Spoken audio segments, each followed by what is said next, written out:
All right, welcome to Empire of the Sun. This is our next turn. This is turn three.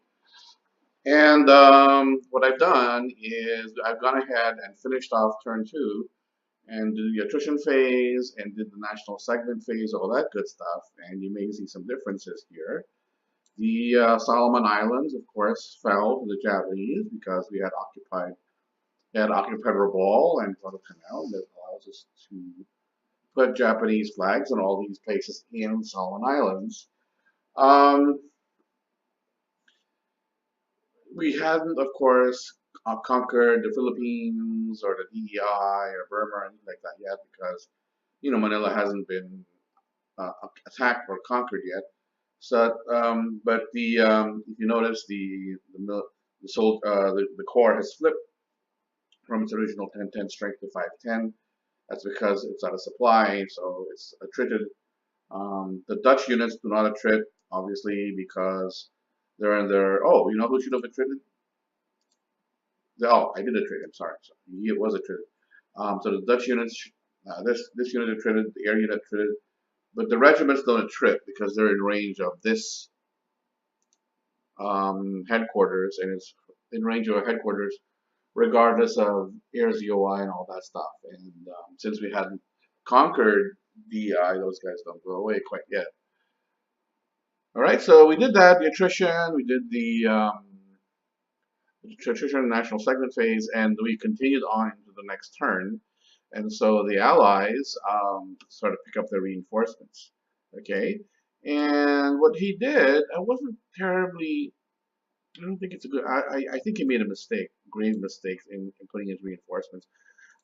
He go ahead and put all his reinforcements from turn two is the here in Oahu. I think that's a mistake because normally um, what normally a lot of allied players will do is they will put their reinforcements down here in the South Pacific, basically be where the Japanese are not.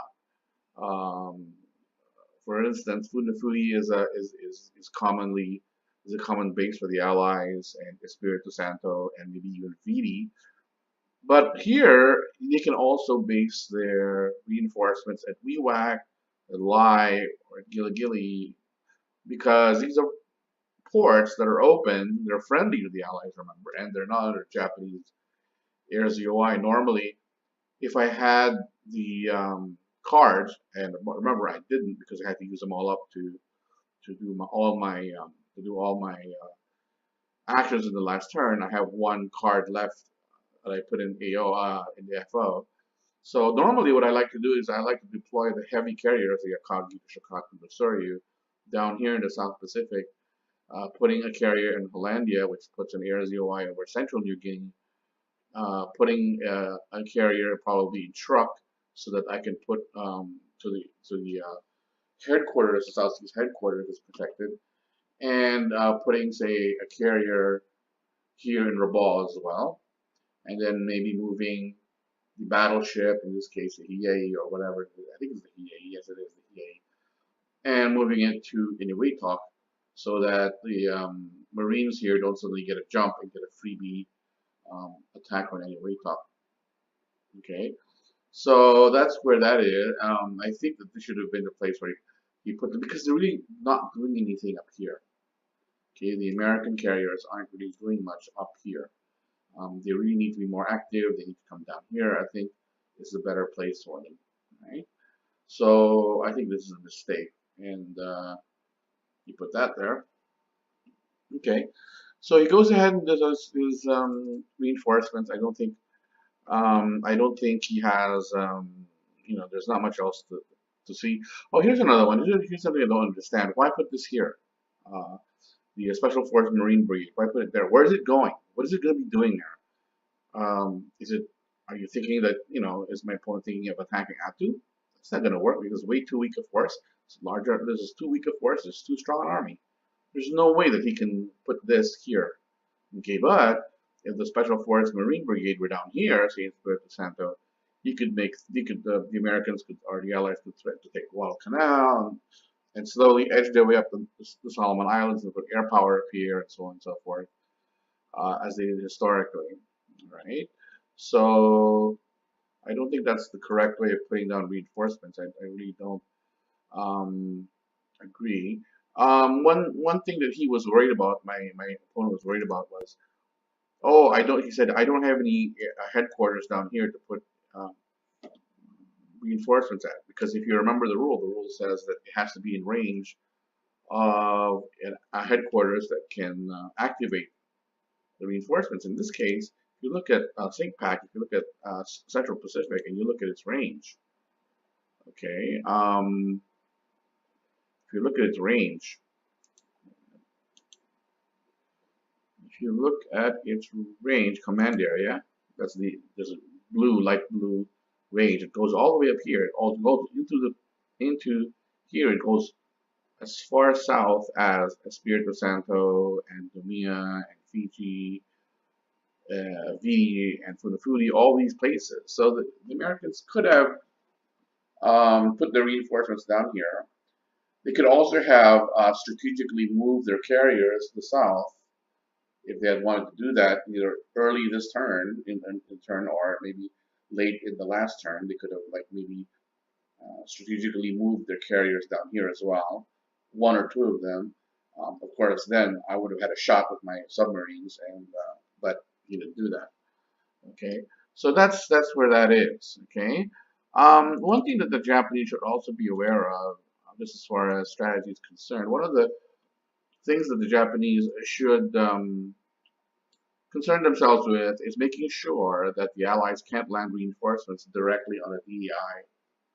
Okay, the reason is that DEI is very important because you need to control these resource hexes and all that kind of stuff.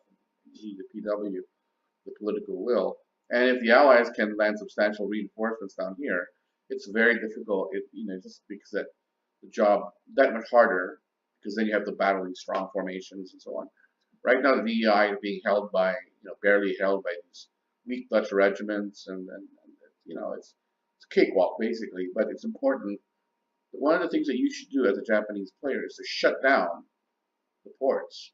And if you look real quick, where are these? Where are these ports? These ports.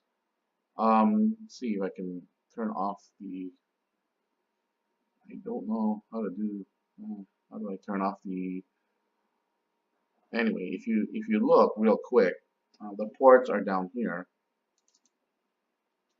Ports like Kendari, that's closed because of Makassar.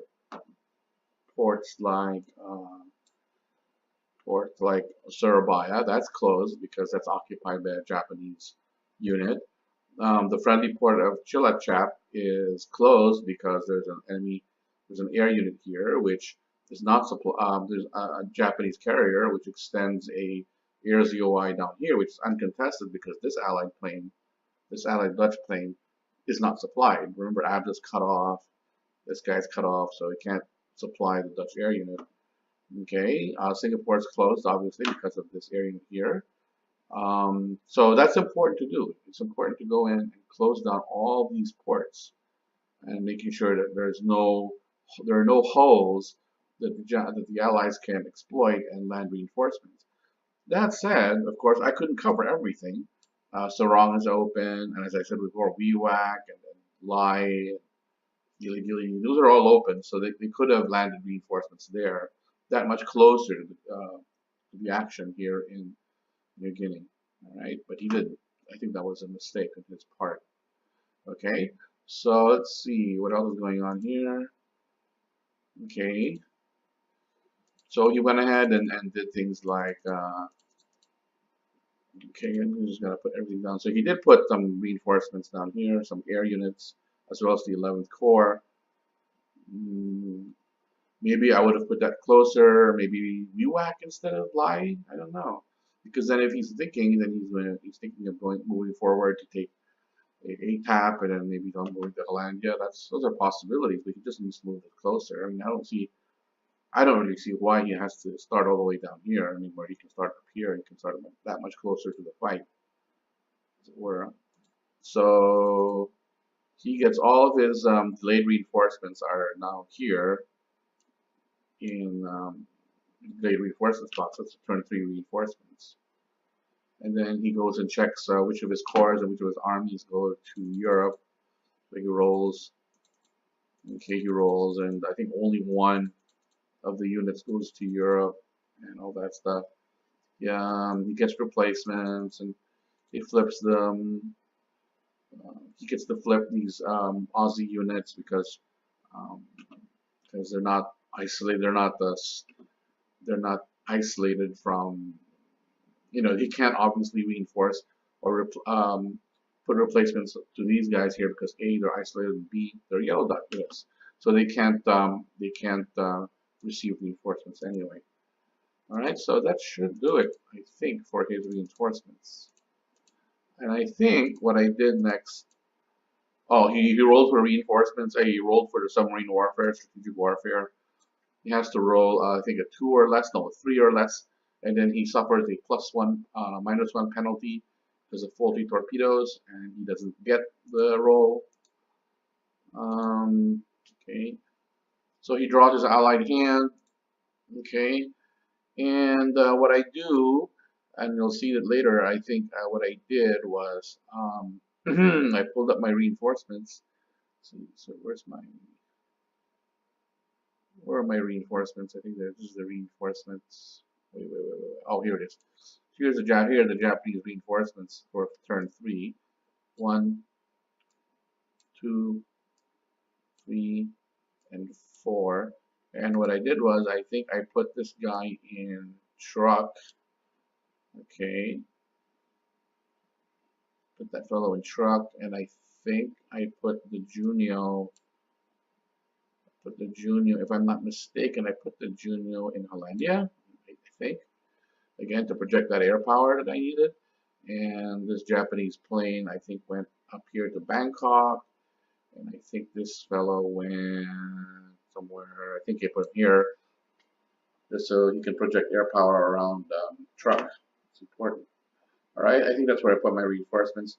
The replacements, there was only one real. It was a naval replacement available, and I put it on this guy on the Yamato.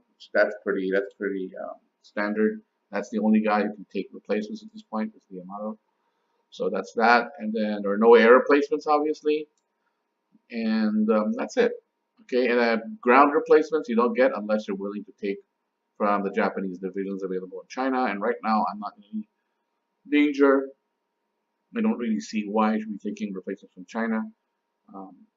These guys are in full strength, and somewhere during the line, I'm going to go ahead and take Rangoon. All right, so that's it. I think I will show you in a subsequent, in the next video, I'll show you the cards I drew for this hand. Spoiler alert. Oh, well, spoiler alert, I didn't get any military cards again, or military events again. So that's something. All right, very annoying. All right, so I'm going to sign off here for now, and I'll meet you in the next video. Thank you.